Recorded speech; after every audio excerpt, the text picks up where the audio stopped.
All right, you guys. First and foremost, Kal Hala, Yahweh Hashem, Yahushai Hashem, Kadash. Double honors to all the elders, the prophets, the disciples, the apostles, the teachers, the bishops, everybody that's coming into the 100% truth. Shalom, Ahab wa Baraka, which means peace, love, and blessings. I just want to show you guys a little something, and then we're gonna do a little class, and we'll call it. The Federal Reserve is considering a digital dollar.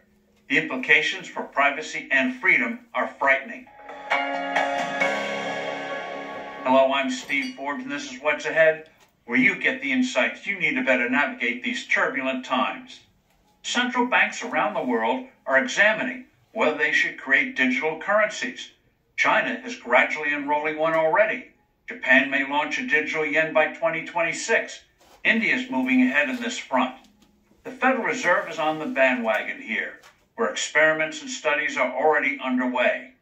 These moves to what is dubbed a central bank digital currency, CBDC, may sound like making sure financial institutions are keeping up to date and ensuring currency stability amid cryptos that are crashing in value, along with the sensational multi-billion-dollar collapse of crypto exchange FTX. Now, advocates say CBDCs will help central banks better fight inflation because they'll have more direct control over the money supply, that it will sharply speed up transaction payments between buyers and sellers in the marketplace, where settlements, most particularly if they cross borders, can take days before a payment clears and you can access your money. It will also help fight money laundering and keep rogue nations from evading sanctions. But central bank digital money is ominous. The downside of governments being able to track digitally every single product or service you buy and sell is chilling. This is where China is headed. India has been trying to reassure skeptics by declaring that transactions would stay, quote, largely anonymous, end quote. But government bureaucracies won't be able to resist the temptation. They'll always have excuses like fighting crime or combating tax cheating. CBDCs would give officials a powerful tool of control and manipulation. It would be an irresistible drug for central banks trying to direct the economy. If they think the economy is overheating, they could freeze a certain percentage of your cash.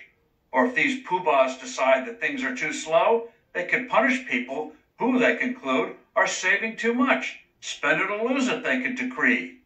If you have undesirable political views, you might not be able to access your money, since traditional cash would be outlawed and your digital cash would be in a government-approved digital wallet.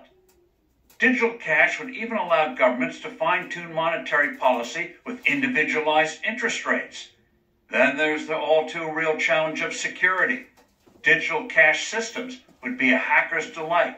The treasure trove of data governments would have on every aspect of your life would be breached. As for speeding up payments, that can be achieved with improved electronic transfers. The Federal Reserve already has an experiment with that underway called FedNow.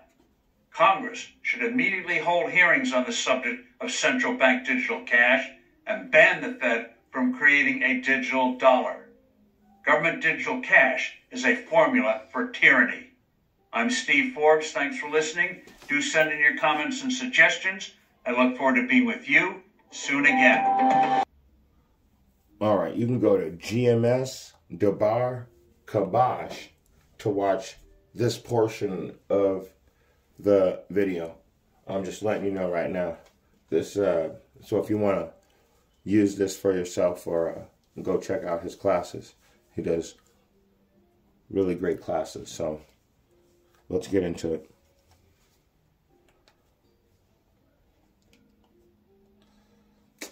Sorry. I was very upset in one of my comments when I said it doesn't matter, you won't be able to fight back. Let me explain to you exactly what I meant. I'm sure everyone saw the president of Kenya who made a warning to everyone, an announcement, and said that if you hold dollars, You probably want to get rid of them as fast as possible, because in a few weeks, everything's going to change. So let me explain. Here's what happens when the Saudis and OPEC dump the dollar as the international reserve currency for petroleum. Day one, the markets will immediately start to tank. Inflation within a week, maybe two, will start to rise by 50 to 70%. Everyday items that you could walk in the grocery store and grab will now be so expensive you're barely walking out with 2 or 3 things. The dollar at that point will be worthless, because it was at one time on the gold standard and it was taken off. The only thing the dollar had before was that it now was backed by oil, and that's now gone. So the US dollar at that point will have absolutely no value. Next, Congress will try to implement some type of pricing control. They'll immediately pass through some sort of bill which will do everything in its power to keep pricing low. This will cover everything from groceries, goods, services, utilities. But at that point, the damage will already be done. Here's where the problem begins. Within a few weeks, about 70% of the population of the US will find themselves unemployed. With the dollar now worthless, people won't be going anywhere, doing anything to spend any money, A, because they won't have it, and B, the value of the dollar is done. And this is where the real problem begins. With a large section of the population now unemployed, crime will start. Crime on a scale that no one has ever seen. With people now desperate to do whatever it takes to put food on the table, to take care of themselves and their families. Lawlessness will be found in every corner of the country. Law enforcement and even the National Guard will only have a minimal impact due to the millions and millions of people that will be taken to the streets. Now comes the plan that you knew about all along, but the plan that you can't stop. This is when the government introduces the CBDC, the Central Bank Digital Currency. Everyone is going to be told they're going to have money digitally deposited into their account, which will be available immediately. And the state the nation will be in at that point, everyone will be glad to accept the new currency. You see, the plan isn't to fight you. The plan isn't to try to take you over. The plan is to make you desperate and then offer a solution that you'll gladly accept. And in order to do this, they just need to control your money. But the first step is to take your money away. And the way to do that is to make the dollar worthless. Once the new central bank digital currency is accepted, all of the new programs and systems that have been put in place will now be used. Surveillance, censorship, monitoring, everything that's needed to keep the entire population in line. As I stated before, this isn't going to be something you can fight. They control the monetary system. They control the money. And making the dollar worthless is how they pull the rug out from under you.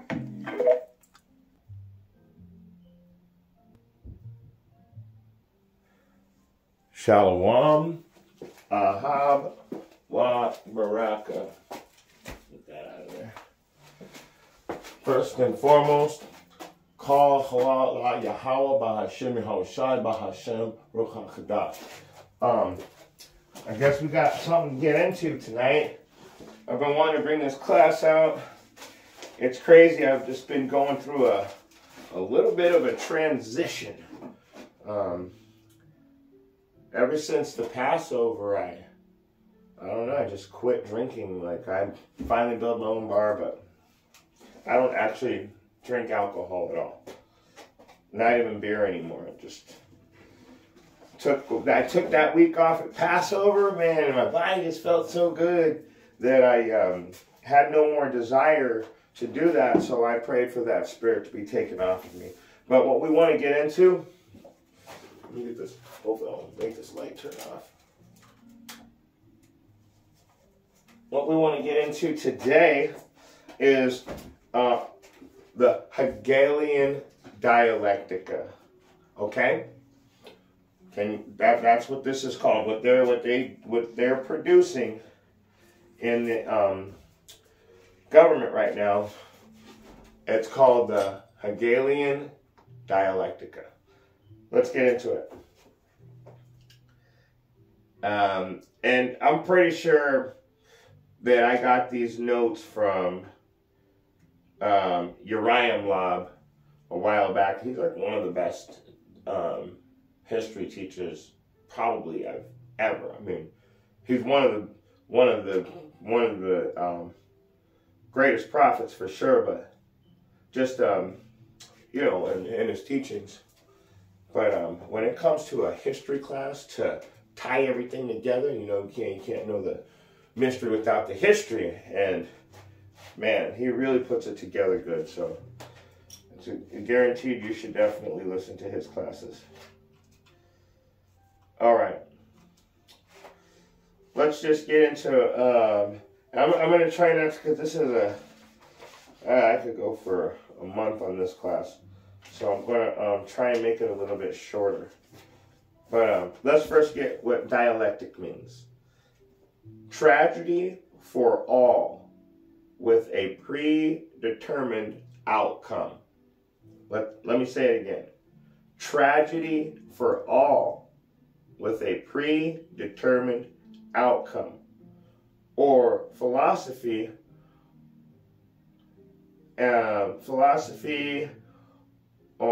an interpretive method in which the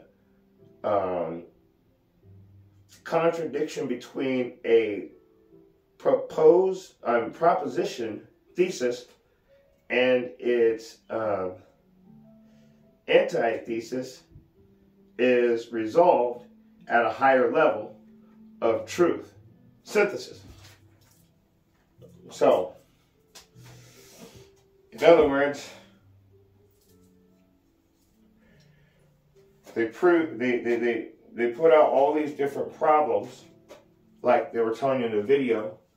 They get you desperate for a solution, which they had already predetermined because they're the ones that caused the problem in the whole first place.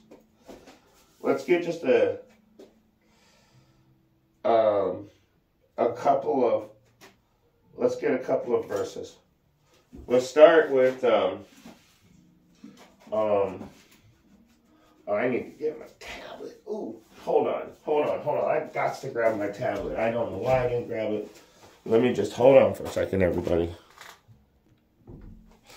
All right, sorry about that. I had all of a sudden, it just seemed like all of the verses that were on my notes were not the verses that were in my head. So let's just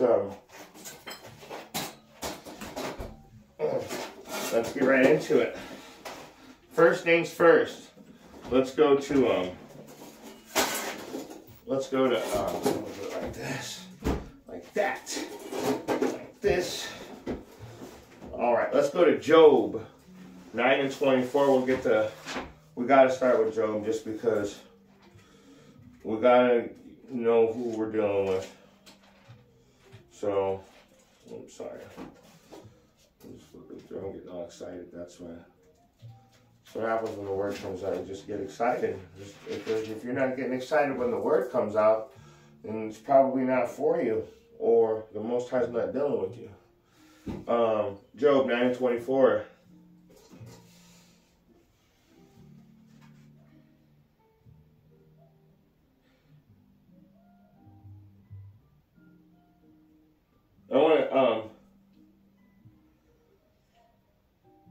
I want to start at Job 9 and 22. We'll start at Job 9 and 22. This is one thing. Therefore I say it. He destroyeth the perfect and the wicked. If the scourge slay suddenly, he will laugh at the trial of the innocent. So if they come in suddenly and get you all desperate, they're laughing at it. And I'll show you why. The earth and I'm definitely got to read 24. The earth is given into the hands of the wicked. He covereth the faces of the judges thereof. If not, where and who is he? So first,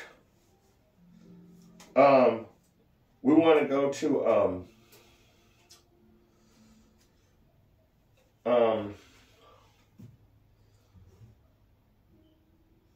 through his policy he shall cause craft to prosper. And that's in Daniel, that's where it was. My mind goes blank sometimes. The verses are there, but not the, you know, I know, you know how I'm saying, you'll paraphrase it in your mind and then forget where it's at. So I'm guilty of that. But it says, let's read Daniel 8:25, King James Version. And through his policy also he shall cause craft to prosper in his hands, and he shall magnify himself in his heart, and by peace shall destroy many. So he shall also stand up against the prince of princes, but he shall be broken without hand. And you know what? If you want, there's some other translations if you guys want to hear them. You got the NIV. Let's see what they say. Let's see what the NIV says. He will cause deceit to prosper, and he will consider himself superior. And when they feel secure, he will destroy many and take his stand against the prince of princes. Yet he will be destroyed, but not by human power. Yahweh's coming down with them arrows. We all know that. But let's get another one.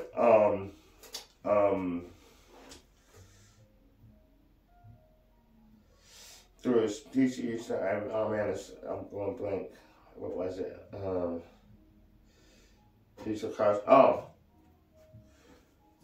He shall hurt many, but hold himself not guilty. And yes, there it is. Zechariah 11:15. Whose possessors slay them and hold themselves not guilty, and they that sell them say, blessed be Yahweh. Or blessed, let's just go with the word for direct word. Blessed be the Lord, for I am rich, and there is none shepherds pity them, and their own shepherds pity them not. So, like the government system right now, they're killing us off. They're stopping everything. They're trying to use a hegelian dialectica, and you can clearly see it. It's just so blatant and in your face. And the people that are doing like with the currency, the people that have private currency. There was the one crypto guy who turned out to be the guy that lent Biden all the money for his campaign. And then that guy, all of the money got disappeared. Remember? And he went to prison. And then the guy from Cash App, he got stabbed to death on the street on live. My son said it was on live, and they showed him getting killed, begging for someone to help him. So, whose possessors slay them and hold themselves not guilty? So they're pushing their plan, and it's working. And it's working good. Because we all know what's getting ready to happen next. We all know what's getting ready to happen next. But let's go over to I only had that, and I had a couple other verses. I'm gonna have like about 2 pages of notes. So let's go ahead and get some of them. Let's go to 2 Thessalonians. 2 Thessalonians chapter 2.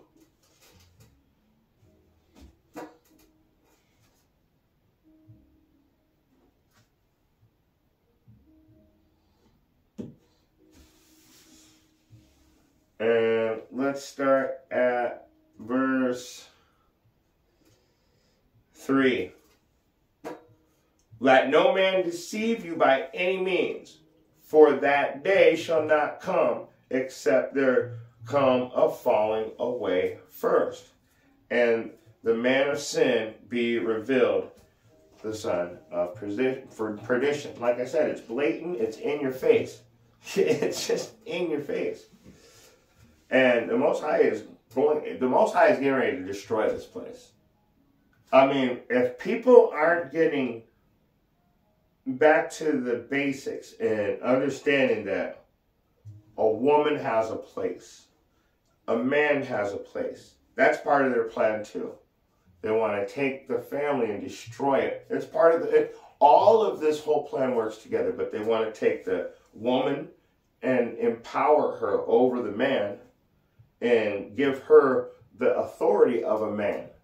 And they want to take a man and decrease his power and remove it and feminize him. Make him, what I call, where I'm from, we call it cinnamon. Make him all cinnamon. Come around, don't come out where I'm at like that. The Most High ain't dealing with that. He is not dealing with that. And the people that come around me don't deal with that. You got to get your mind right first. But they produce that. So what sucks about the whole situation is this new generation is being raised effeminate for the men and masculine for the woman. They're getting them to be able to change gender, which is just getting you used to that any type of change. If you can get them to do that, this book is null and void. Taking a mark ain't nothing. If you can get somebody to change their gender, taking the M, get in the charagma, that would be no problem if you think about it. So they're really just desensitizing in every way, shape, and form.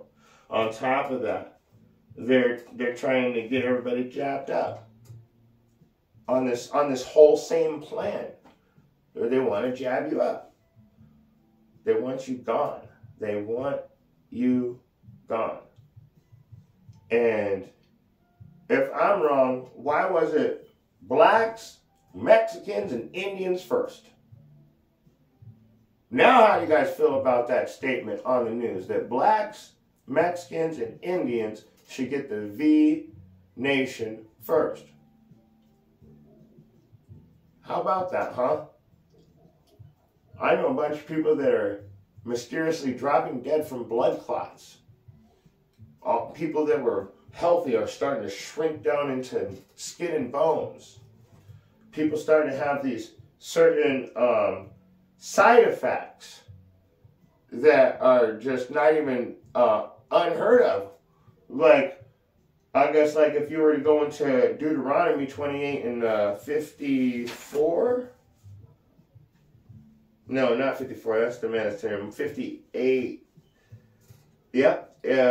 Deuteronomy 28 and 58. If thou wilt not observe to do all the words of the law that are written in this book, and that thou mayest fear this glorious and fearful name, Yahweh, Bahashem, Yahweh Shai, then the Lord will make thy plagues wonderful, and the plagues of thy seed, even great plagues, and of long continuance, and sore sickness, and of long continuance. Moreover, he will bring upon thee all the diseases of Egypt, which thou wast afraid of, and they shall cleave unto thee. Also, every sickness and every plague which is not written in the book of this law. So everything you see now, just because it wasn't written in the Bible said the amount of disease and that he's going to put on you, the amount of plague and sickness that he's going to put on you, it's going to, there's going to be so many, they won't even all be written in the book of the law. Them will the Lord bring upon thee until thou be destroyed. So when you're falling into the worldliness and the Hegelian dialectica, going back and forth, being part of the ABC crew, being part of the Baconator crew, just baconating everything, being part of the, how about this? Being part of the breakers of the health laws, being the fornicators. In fact, let's go to Romans chapter 1. These are the people that the Hegelian dialectica is going to work on. So there's going to be a lot of people in this group right here that I'm about to show you. So everybody go to if you're following along in your Bibles, and go to Romans chapter 1. Okay? And verse 29. These are the people that are going to fall for the Hegelian dialectica. This is, let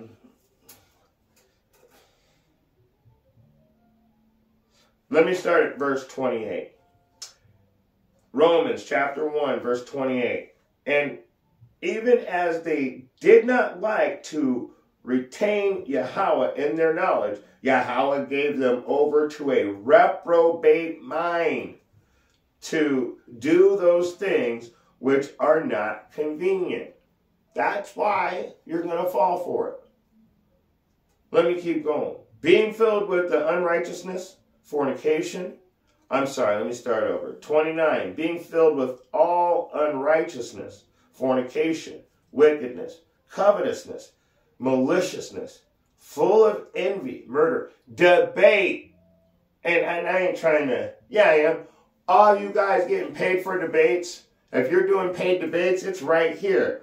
You know what it's right next to? Murder and deceit. So let me read it again. Full of envy, murder, debate, deceit, malignity, whisperers.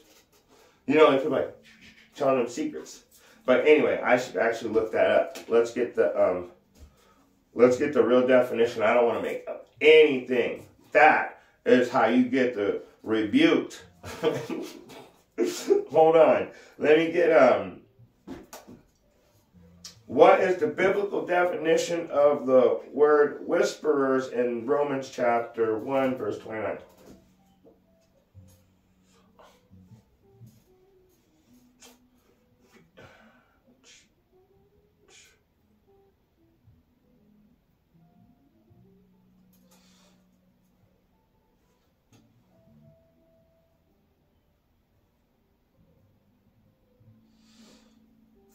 What's the biblical definition of whisperers?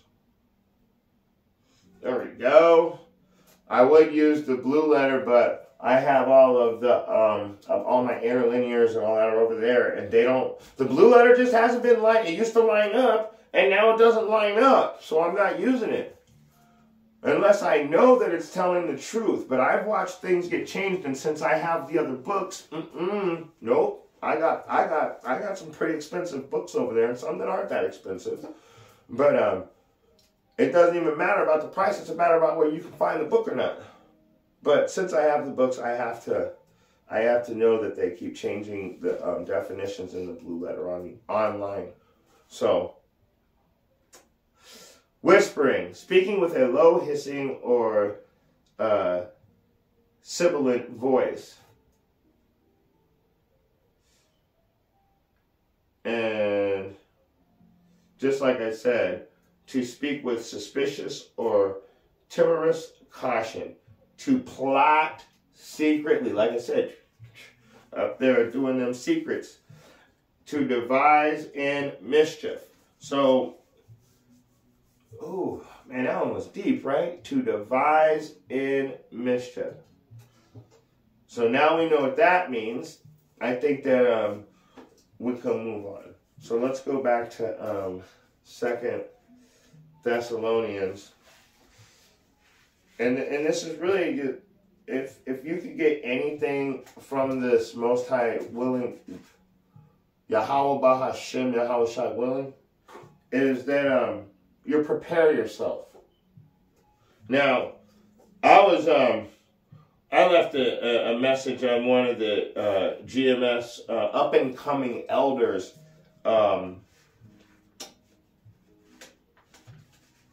channel, and he rebuked me pretty good, but the point is that at the end of the day, you gotta have love for somebody that will take time out to tell you, hey, you said it like this, and I was like, oh, well, I meant something else. But so anyway, So there was a dialect, and and what I took from it is that I need to teach these classes more clearly, and that I need to pronunciate my words more clearly, and I need to gather my thoughts more clearly. So, and I watched him rebuke somebody today, and the person went, oh. You know what I did? The first thing I did actually was I wanted to be the first one to leave him a message and apologize for not, because I told him I'm very rough around the edges if you've ever watched my classes. So in these, since the Passover though, it's like things have been changing a lot for some reason. So I'm just going with whatever the next thing is that the Yahweh Bahashim Yahushai has for me. But anyway, with that being said, bringing out even just this class, that's why I want to go back to the basics. I need to be looking up the words, go back to the etymology, make sure that we all are on the same understanding. So let's go back over to the book of 2 Thessalonians chapter 2.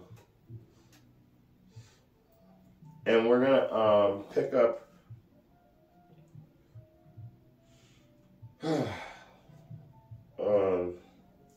we're going to pick up right where we left off.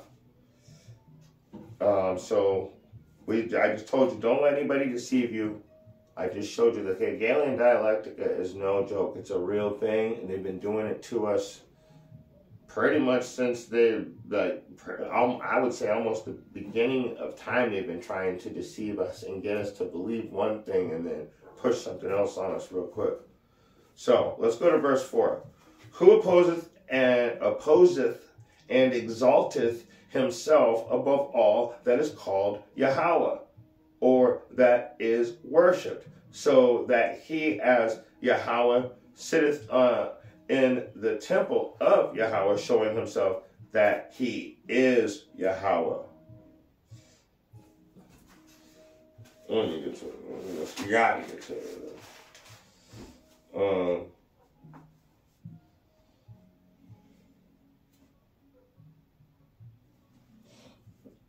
Here it is. Obadiah, chapter 1 and 4. Though he exalteth, though thou exaltest thyself as an eagle, and though thou set thy nest among the stars, thence will I bring thee down, saith Yahweh.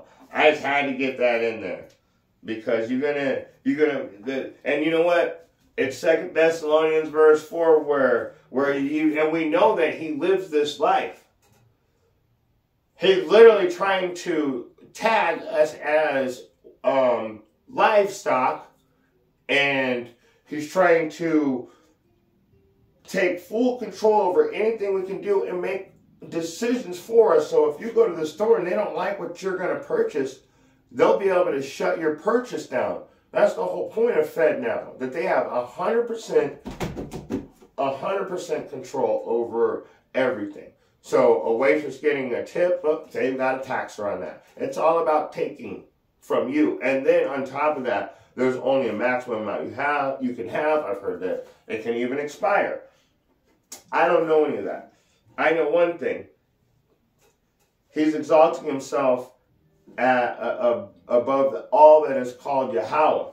And then when you go over to Obadiah, it tells you, even though you're exalting yourself as the eagle, because he's exalting himself above all that is called Yahweh, even though you think you're up there in the stars, and you set your nest among the stars, and thence I will bring thee down, saith Yahweh. So all through the whole Bible. You know the first person we fought when we came out of Egypt with Moses? Amalekites. Amalek. That was the first person we got into it with. Amalek. Just balling with them. Had to take them out. And anyway, they've been after us ever since the beginning of time, so we know that. This is all almost over. this is all almost over.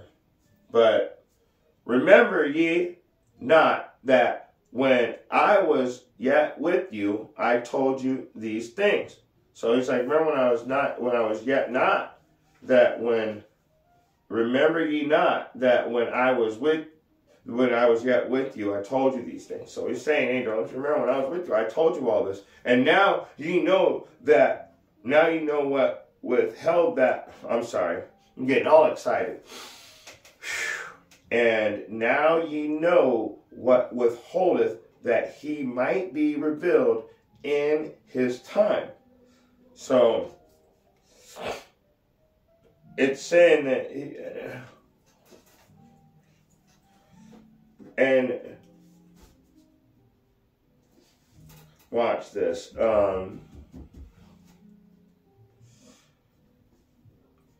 What is it called? You'll lift up their skirts and see their secret places.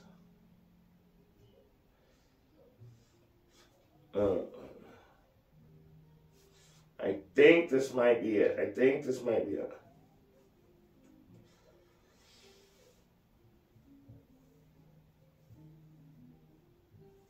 I have to look at it and make sure it's in the right context.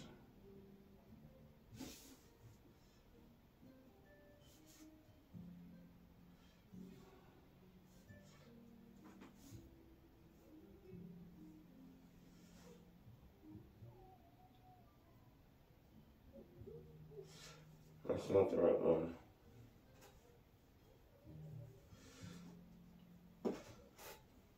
I will see your secret places. What chapter and verse? Nope. These guys.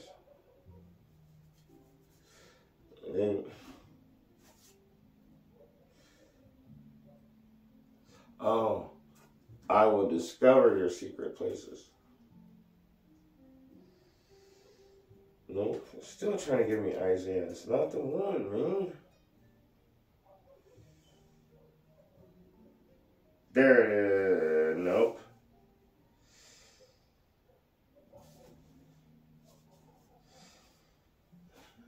I can't find it.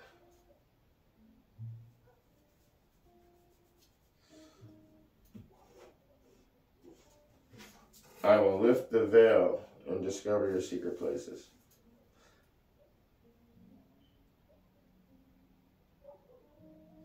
It's always got to be.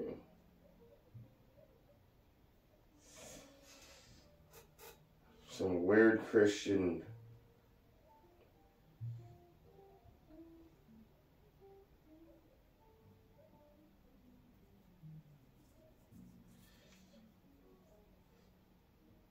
maybe I found it. Nope, just more weird Christian. Sorry, I can't.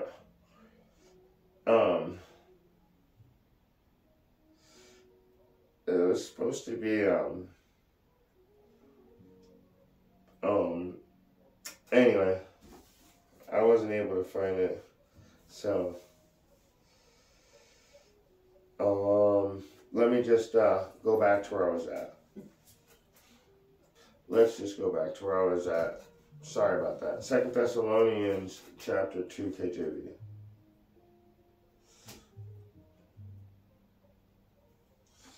And let's go just read it down and then we'll call it. Let's start at verse 6 again. And now ye know what withholdeth that might be revealed in his time. So the thing that he's hiding, it's going to be shown. And he's showing you one drop at a time what his plan is. But these days, these guys are just, the Most High has put a spirit on them to literally have no care whether we know what they're doing or not. It's not that they're sloppy, they just don't care. They're so far ahead of us, there's nothing we can do to stop them. It's like there's a tsunami coming and you think that you're far enough away from it, but when you start running, you realize you can't get away from it. It's going to get everything. So, Let's keep going. For the mystery of iniquity doth already work. Only he who letteth will let. Let me read it again. Number 7. For the mystery of iniquity doth already work. Only he who letteth will let, until he be taken out of the way. Verse 8. And then shall the wicked be revealed, whom Yahweh shall consume with the spirit of his mouth. Well, Yahweh Shai actually will come down and do that. I'm sorry. It'll be Yahweh Shai who will come down with the spirit of his mouth, and shall destroy with the brightness of his coming. Even him whose coming is after the working of Satan, will all power and sign and lying wonders, and with all deceivableness and unrighteousness in them that perish, because they receive not the love of the truth, that they might be saved. That goes back to what I was saying at the beginning of the class. The people that are going to fall for this hegelian dialectica, because that's what it is. They already have the problem. They've been pushing the problem for over 2 years now. It's not just one thing. That was the start of it, the one thing. The CV was the start of it. But now you can see that they're producing a whole narrative out of it. And everything has to this, and they did this on purpose, because you can see how in their works that they don't care whether you know that they're doing it or not, like I said. So, you know what? Let's go to verse 11. And for this cause, Yahweh shall send them a strong delusion, that they should believe a lie. You think that you're going to be able to get the C-hip. You think that you're going to be able to get the new digital currency, which is tapering now. So all you guys that were talking about the charagma and saying that it was sin, saying that it was a white woman, saying that it was an embargo, saying anything but the truth. You're going to have to sit down and shut up. It's a sit down and shut up type of feeling going on right now in these other camps, guaranteed. But anyway, you've been sent a strong delusion, and that's sad, that you should believe a lie. And you don't have, and it's the only reason why I know that these other camps are sending out strong delusions to the peoples, because they took a bag. You can tell in the way they teach. Only a person that studies all the time can tell when somebody is teaching for cash. If you're teaching for money, and that is your goal is to get money, to get mammon, to get filthy lucre. And you're going to fall right into the trap.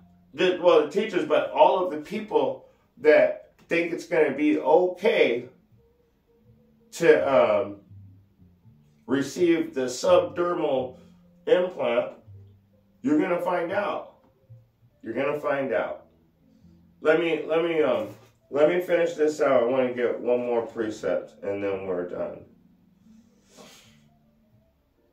Verse 12, that they all might be damned who believed not the truth, but had pleasure in unrighteousness. See, and that's funny, because that's the one thing. You guys want to go right back. I just want things to go back to normal. Man, if things could just go back to normal. And I hear that. This is the normal. There is no more normal for you guys. Your normal is, if you don't get the mark, if you don't get the, you know what, the charagma, you're not going to be able to have your normal life. Now, they already took cash away. They've already switched over to a digital currency. They haven't taken it away yet. They've introduced it. And what happens when they introduce something? They turn it into a law. So slowly, they're taking all of our rights away. But let's read verse 11 and 12 again. And for this cause, Yahweh should send them a strong delusion that they might believe a lie, that they might be damned who believed not the truth, but had pleasure in unrighteousness. And honestly,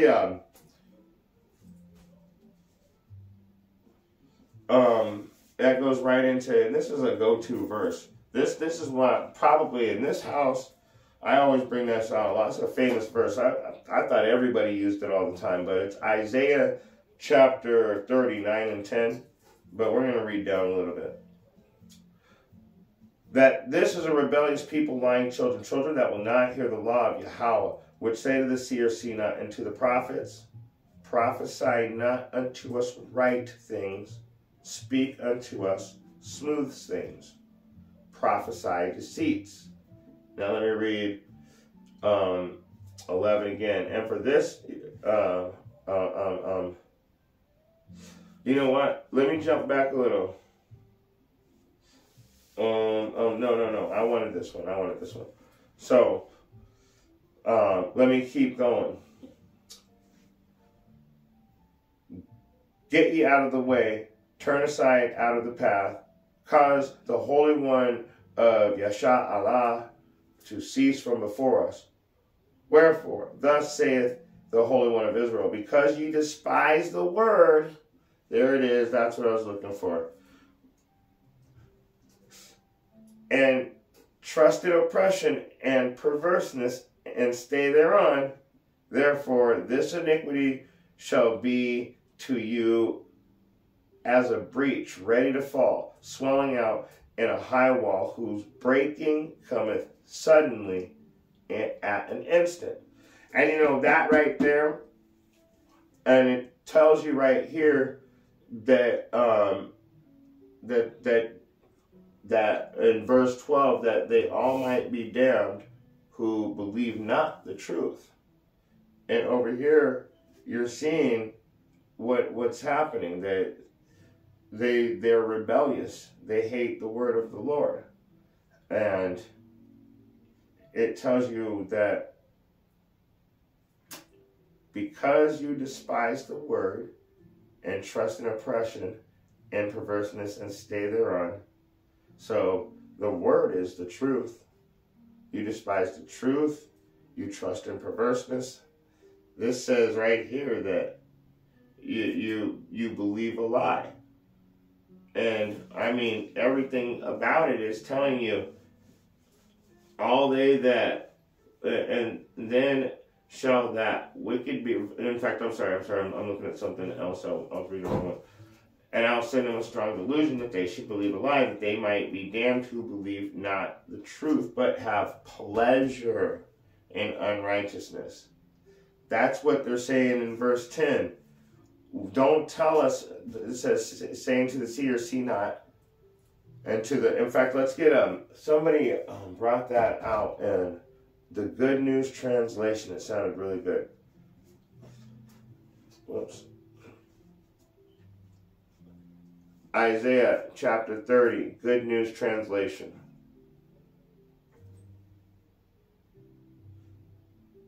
Always something. Always something.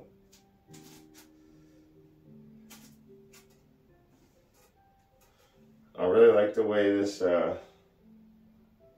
sounds in the Good News translation. So this is Isaiah chapter 30 and verse 9 in the Good News. They are always rebelling against God, always lying, and always refusing to listen to the Lord's teaching, because you would not hear the word of the Lord. They tell the prophets to keep quiet. They say, don't talk to us about right things. Tell us what we want to hear. Let us keep our illusions. Christmas, Easter, everything's going to go back to normal if we get this new digital currency. Don't worry about a thing. Everything's going to be all right. The government's going to save us. Tell us what we want to hear. Let us keep our illusion. Get out of the way and stop blocking our path, the broad path to hell. We don't want to hear about your holy God of Israel. Wow.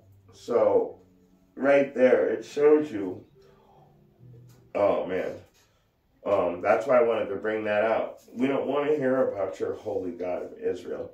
So, when you read 10,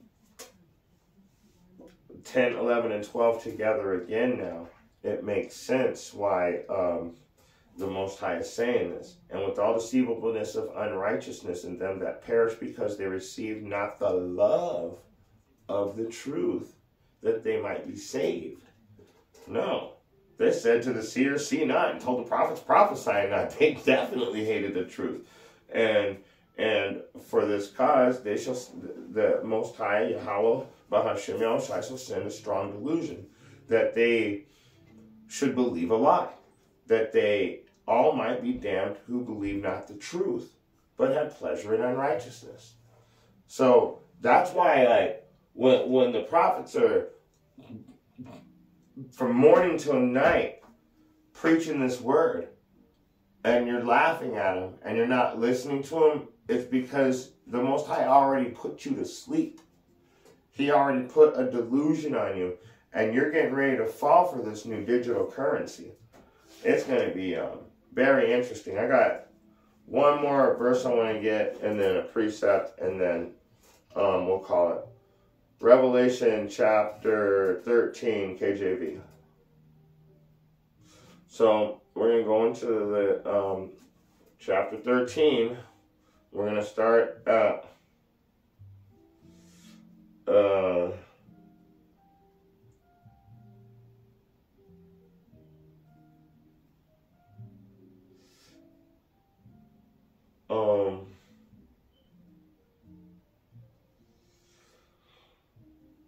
I'm going to just start at 16. I'm going to get right to the point. 16 and 17. And this is Revelation chapter 13. I'm going to read 16 and 17. I'm just going to go right to the precept, okay? So, verse 16. And he causeth all, both small and great, both rich and poor, free and bond, to receive a mark in their right hand or in their foreheads, and that no man may buy or sell, save he that have had the mark, or the name of the beast, or the number of his name. So that's the delusional right now. You think that you're going to be saved. You think you're going to be saved. Oh man, I got to get that really quick. I thought I was bringing out one precept, but I got to bring this up. So it says right there that the only way you're going to be able to buy, sell, or trade is if you receive the charagma. Okay? And it literally says in their right hand or their forehead. And let's get the let's get the precept real quick. Woe unto those that go down into Egypt for help. What chapter and verse?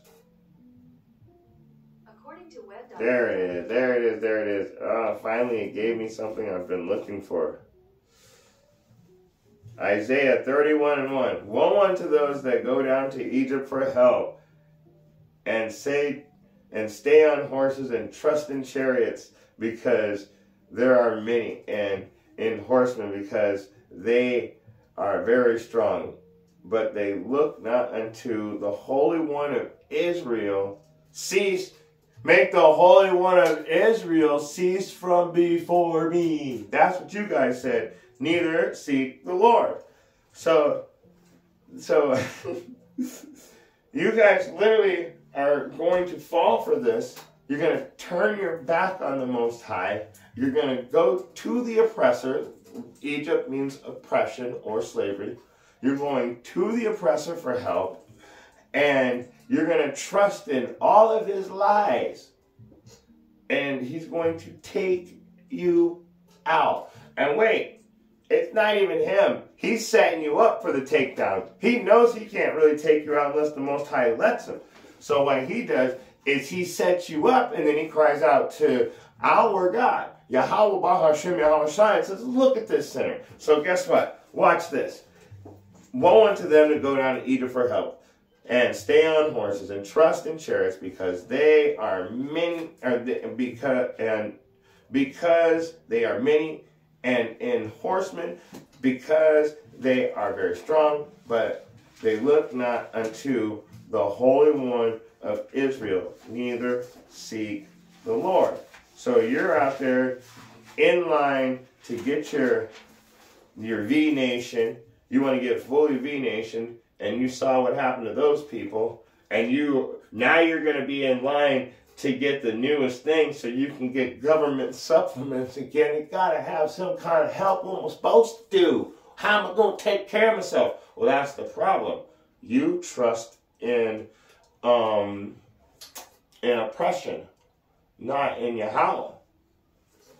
But I'm not going to get that. I'm not going to get that. I'm just going to, I want to just show you, because let's go back to Revelation. So let's read it again.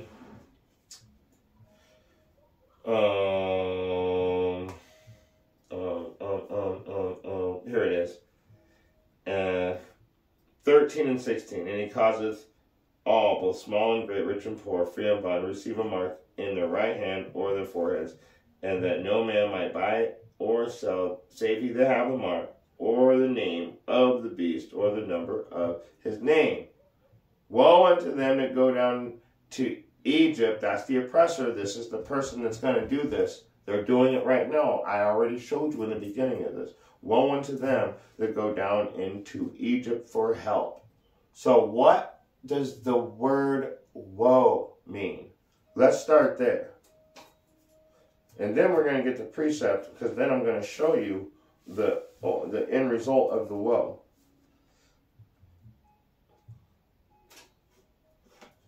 What is the biblical definition of the word woe? It means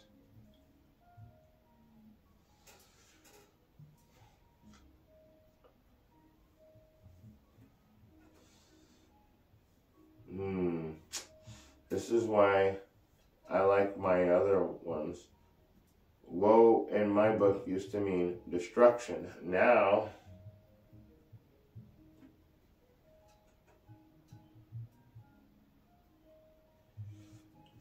this is why I'm telling you about this online.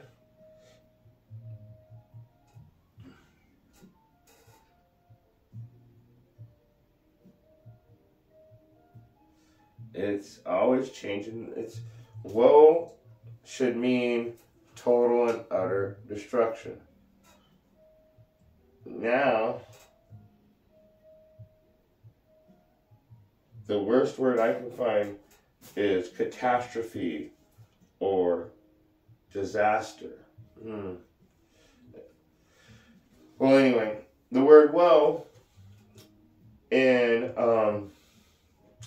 Isaiah 31 and 1, woe unto those that go down to Egypt for help, who stay on horses, and I hate it when they put a different word. But anyway, you know what I'm saying. So Isaiah 31 and 1, woe unto them that go down to Egypt for help. So when you go back over into Revelation chapter 13, and he causes both small and great, rich and poor, he's telling you this is what they're going to do to you. There's a total destruction for you if you do this.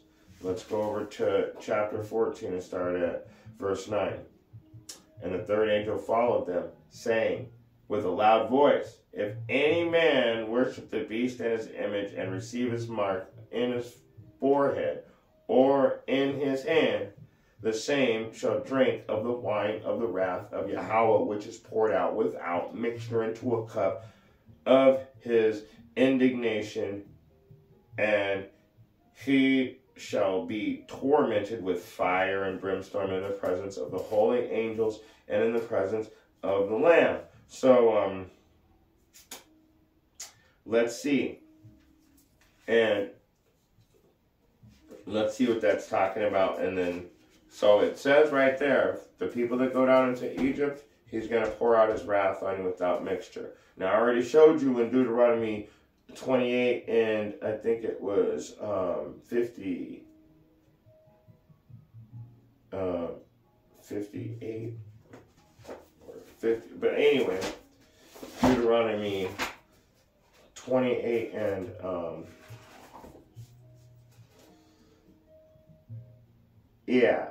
58. The Most High is going to put plagues on you until you're destroyed. This says right here that he's going to burn you. So let's go ahead and see what that's all about. So if we go over to the book of Isaiah, chapter 66, and then we'll stop here after this, because, see, it's not just about what they're doing. It's about you cooperating. You're cooperating with with your demise, pretty much. This is why the Most High put a delusion on you. This is what you want.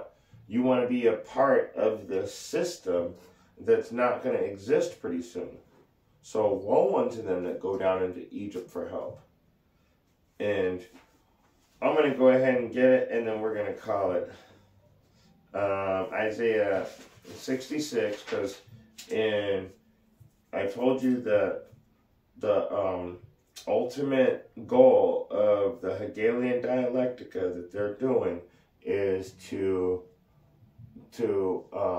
mark sheep. They want to make everybody like cattle so they can digitally organize and digitally track, and also control how you live completely, from what you eat to what you wear, how much you can spend at just anything you want. They want complete control over it, no matter what. So, woe unto them to go down to Egypt for help, because once you take the Karagma, they're going to have that complete control over it. I showed you in Revelation 14 that he's going to pour out his cup without indignation, and they shall be tormented with fire and brimstone in the presence of the holy angels and in the presence of the Lamb. So let's see that. Let's go to Isaiah 66 and 15. For behold, the Lord will come with fire and with his chariots like a whirlwind, to render his anger with fury and his rebuke with flames of fire. For by fire and by his sword will he plead with all flesh, and the slain of Yahweh, Bahashem, Yahweh Shai, shall be many. And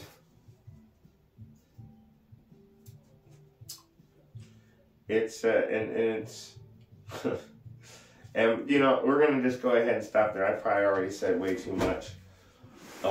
If you have eyes to see and ears to hear, I hope you were able to get something out of this. I thought it was going to be a short, but it's a little bit longer than I expected. Shalom.